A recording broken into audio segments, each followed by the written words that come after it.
What up, y'all? It's your boy, Mr. Downtown Ray Melo, and you're listening to the Entertainment Report on iHeartRadio, live from Dubai for Wednesday, July 6, 2016, delivering some major stories and trends going on in the world of entertainment and beyond. You can follow the show on Facebook, Twitter, or Instagram, facebook.com/The Entertainment Report with Ray Melo, that's RAYMELO, on Twitter at The Enter Report, or on Instagram at The Entertainment Report. You can listen to the show anytime you want on iHeartRadio. Just go to iHeart.com or your iHeart phone app, search for The Entertainment Report, and it'll take you to the page. Marvel is celebrating 75 years of Captain America by creating a bronze statuette that will be placed in his hometown of Brooklyn, New York. The 13-foot commemorative piece will be first unveiled during the 2016 San Diego Comic-Con set for July 20th to the 24th. Afterwards, it will travel cross-country until it reaches Brooklyn's Prospect Park for a dedication ceremony on August 10th. Senior Vice President of Licensing of Marvel, Paul Gitters, said to USA Today, "For the past 75 years, Captain America has inspired generations of fans, serving as the ultimate global icon for freedom, strength, and doing the right thing." The statuette will feature the quote, "I'm just a kid from Brooklyn," spoken by actor Chris Evans in 2011's Captain America: The First Avenger. The super soldier will be shown raising his iconic shield into the air, standing heroically. Captain America was first created by Jack Kirby and Joe Simon in 1941 and has remained popular throughout the years as a member of the Avengers and as a featured hero in Marvel's lucrative cinematic universe. Gitter continued by saying, "We hope that when fans see the statuette, they will think back to a favorite comic book, treasured action figure, or even be transported back to a special time and place in their lives where Captain America's values played influence." The statuette and 75-year celebration comes after a controversial revelation in Marvel's recent release first issue of Captain America: Stephen Rogers, in which the iconic hero was revealed to be a secret agent of Hydra, an evil organization he has spent his life fighting. Universal Pictures has announced it will release the sci-fi sequel Pacific Rim 2 on February 23, 2018. The film will star John Boyega of Star Wars The Force Awakens as the son of Stacker Pentecost, the character played by Idris Elba in the original Pacific Rim. Directed by Guillermo del Toro, the 2013 movie grossed $411 million. The follow-up is to be helmed by Stephen S. DeKnight. Dwayne Johnson and the cast of Baywatch celebrated the 4th of July by releasing a new patriotic motion poster. The image says, "Happy 4th of July," alongside stars Kelly Roebuck, Alexander Daddario, Priyanka Chopra, Ifeanyi Hadra, John Bass, and Zac Efron, seen wearing red, white, and blue swimsuits. Johnson, situated in the middle, stands tall, rocking an Uncle Sam top hat with a blue sparkler going off on his hands. The actor wrote, captioning the pic on Instagram Monday, "On May 19, 2017, you will witness these amazing women at Kelly Roebuck, at Alexander Daddario, at Priyanka Chopra, at Nifinator, Save Lives, at the John Bass, Steal the Show, at Zac Efron's Rick 28-pack abs, and some big brown bald tattooed guy just kind of standing around. Hashtag Happy 4th of July, hashtag Baywatch family." The action comedy, directed by Seth Gordon, follows an experienced lifeguard played by Johnson who is forced to join forces with the young upstart played by Efron in order to save their beach from an environmental disaster. The film adaptation will also bring back original Baywatch stars David Hasselhoff and Pamela Anderson, who starred in the classic television series of the same name, which ran from 1989 to 2001. Netflix and the CW says they have inked a new multi-year content licensing relationship that allows Netflix to remain the exclusive U.S. subscription television service for previous seasons of the CW's scripted series. Ted Sarandos, the chief content officer at Netflix, said in a statement Tuesday, "Netflix members in the U.S. love the great lineup of series from the CW, and we are thrilled to extend the relationship and bring those shows to our members exclusively now, just 8 days after their season finales. This is a great step forward with the valued network partner to give fans exactly what they want, when and how they want it." Mark Pedowitz, the president of the CW, added, "Since the initial landmark deal in 2011, the CW's programming has enjoyed tremendous success and increased exposure through Netflix, and our new agreement not only continues but enhances this valuable relationship. The CW has positioned itself the future by transforming into a true hybrid network rooted in broadcast while fulfilling and embracing the digital and and streaming habits of the viewers.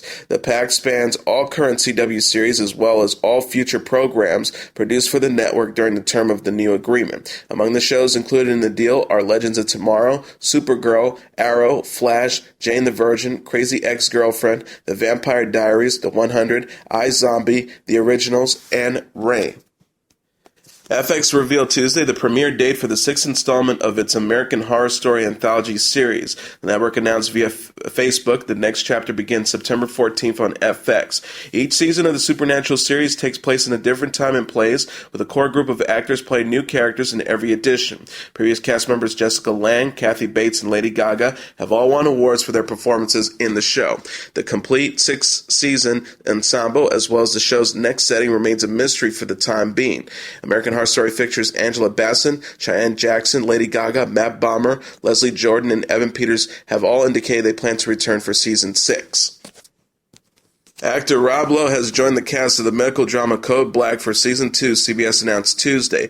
Lowe's character will be introduced in the series' Season 2 premiere on September 28th. A synopsis reads, Lowe will play Colonel Ethan Willis, a doctor in the U.S. military prestigious Combat Casualty Care Research Program who has been pulled out of a combat hospital in Afghanistan and embedded at Angels Memorial to teach what the military has learned about a combat medicine.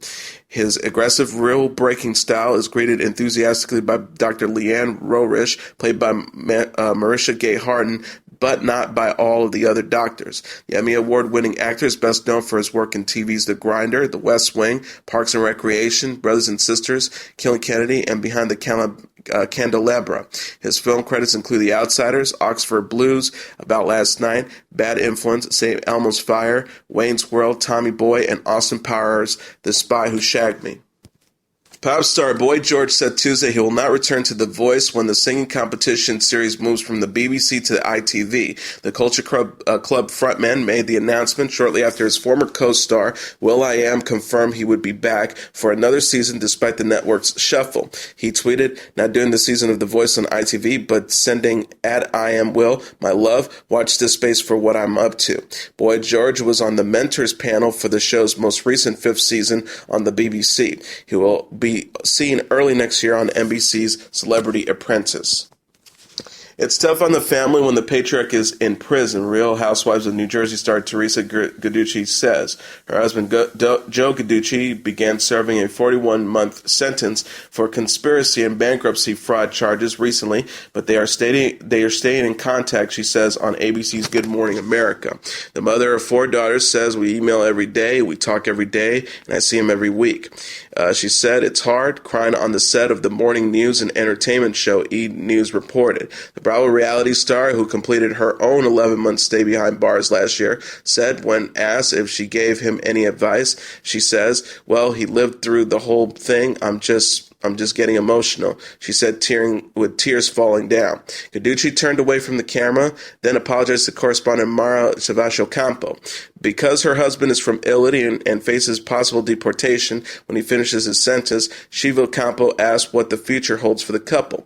Giudice, who's been married to her husband in 1999, says, no, I think our future is not uncertain. He's going to be home, we're going to be together, and that's what I'm looking forward to.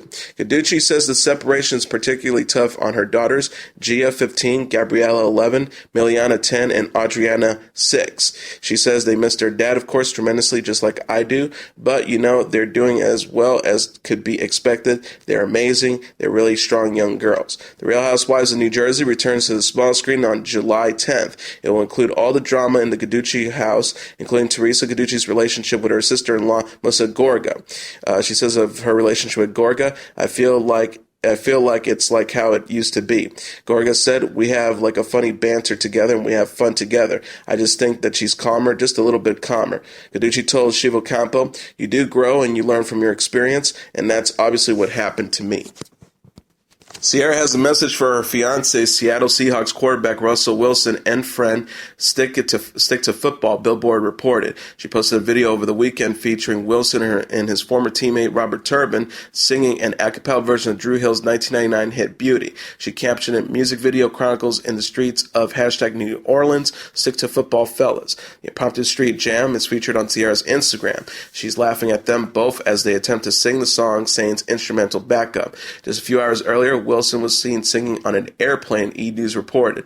30-year-old singer and 27-year-old NFL star announced their engagement in March during a trip to the Chalets.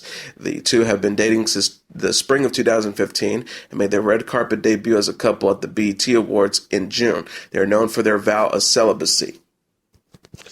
Don't look for Grey's Anatomy creator Shonda Rhimes to fire star Jesse Williams for his impassioned speech about racism. It's not happening, she says. Rhimes tweeted to her 1.25 million Twitter followers on Sunday, "People, Boo doesn't need a petition. Shondaland rules." Williams gave the speech during the recent BET Awards, giving an acceptance speech for the humanitarian award related to his activism in the Black Lives Matter movement. The father of two spoke of civil rights and cultural appropriation.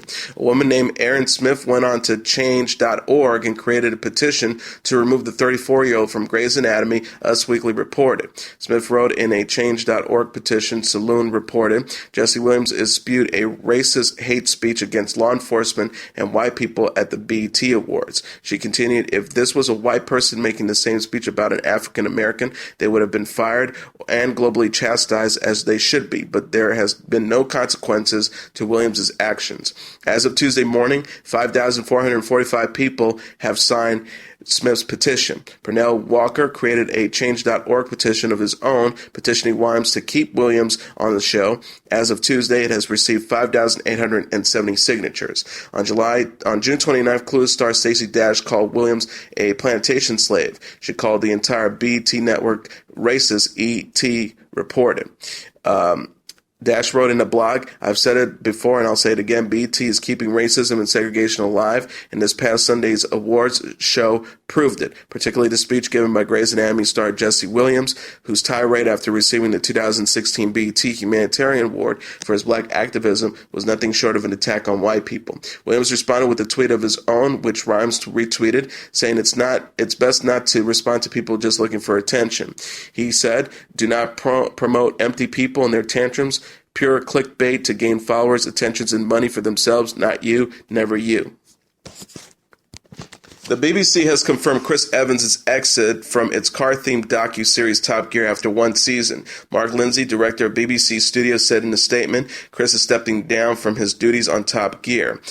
He also said he gave it his best shot during everything he could to make the show a success. He firmly believes that the right people remain on both the production team and presenting team to take the show forward and make it the hit we want it to be. The new series has so far notched up over 30 million views in the UK alone and has already been sold to 130 territories worldwide. Evans added, "I have never worked with a more committed and driven team than the team I've worked with over the last 12 months. I feel like my standing aside is the single best thing I can now do to help the cause. I remain a huge fan of the show, always has been, always will be. I will continue to focus on my radio show and the allied events that it encompasses." Evans originally broke the news on Twitter on Monday. The announcement came after the new cast wrapped up its first season together amid reports of low ratings and a lukewarm reception from fans. The retooled show debuted in May. Jeremy Clarkson was fired from Top Gear a year ago after a dust-up with the producer, and his longtime co-hosts James May and Richard Hammond refused to do the show without Clarkson. Replacing the trio were Evans, Matt LeBlanc, Eddie Jordan, Sabine Schmitz, Chris Harris, and Rory Reed. An American version of the popular show recently wrapped up its sixth and final season on the History Channel. Love and hip-hop Atlanta star Saz suffered a gunshot to the head over the holiday weekend, but he is talking and says doctors tell him he'll be fine. No word on how it happened or who shot him. The rapper went on his Instagram page to announce the incident but gave a few details. The rapper's son of Love and hip-hop Atlanta star Karen King posted, "Doctors told me I got a bullet in the back of my head, man. They said I'd be all right, though. They say I got a thick skull. Y'all pray for me, though. I appreciate all the love and support. God got me. Allah got me. I ain't tripping. Saz Deleon, whose real name is Lyndon Alik Smith, was shot near Phoenix Saturday night. TMZ reported he was in Scottsdale hosting a house party at a local mansion, but police showed up to break it up because there were too many people there. Saz got into the back of a car and shots rang out as it pulled away. The identity of the shooter has not been released. A cousin of the late rapper Dollar and a former member of the group The Rascals Crew, Saz says his thick skull saved him from what could have been a fatal wound. He is the second cast member of Love and Hip Hop Atlanta to get shot. Former cast member Benicio Scott was shot at his mother's funeral in Boston 2 years ago by his nephew Gail Scott. The band Perry canceled its concert Sunday night in Bayside, Delaware after two men reportedly made serious threats beforehand at the venue where the band was scheduled to play. Delaware State Police Master